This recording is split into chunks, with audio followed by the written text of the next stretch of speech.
to talk about place value charts. And in math, every digit in a number has a place value. And place value can be defined as the value represented by a digit in a number on the basis of its position in a number.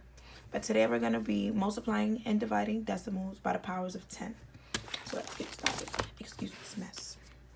So it's 0.4 times 10. First we're going to start with putting 4 in the 10th place and times 4. So anytime you multiply by tens, the place value goes up 1. So from 4, it'll go up 1. So it'll become 4. Forget the 0, it'll become 4. So 0.4 times 10 is 4. Now we're going to move to 0.4 times 100. So we're going to put 0.4 in its place. And this time, instead of it being 10, it's 100. So it's going to go 2 places. Remember it by the 2 zeros. If you see more than 1 0, that means it goes more than 1 place up when multiplying. So instead of it being 0.4, it will go up from 1's place and 10's place. So the answer will be 40. 0.4 times 100 equals 40. Now let's try another one. 0.4 times 1,000. You see that it's 3 zeros, so you know automatically it'll go up 3 place values. So you plug in it, and from here you move it 3 spaces. 1, 2, 3. That's where your 4 goes. Fill in the blanks. 0, 0. So your answer to 0.4 times 1,000 will give you 400. Okay, so now we're going to be dividing by the powers of 10.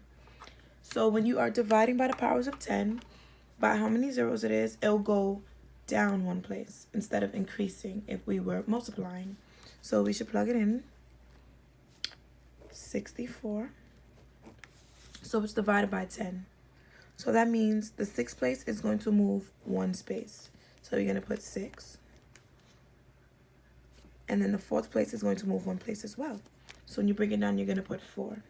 So 64 divided by 10 equals 6.4. Now let's try another one. 64 divided by 100. So depending on how many zeros there are, that means the place is going to go down twice instead of once. So let's plug in 64. And let's divide it by 100. 64 divided by 10. 64 divided by 100. So your answer is 6 in the 10th place, and your 4 moves 2 spaces. No, I'm sorry, 2 spaces, and it's 4. So your answer to 64 divided by 100 is 0.64. Now let's try it with the thousands. Plug in the 64, and instead you're going to move it 3 spaces. So 1, 2, 3. You plug in your 6, and 4 goes 1, 2, 3. From here, you plug it in right here. Now you have a blank space, so you put a 0. So 64 divided by 1,000 is 0.064.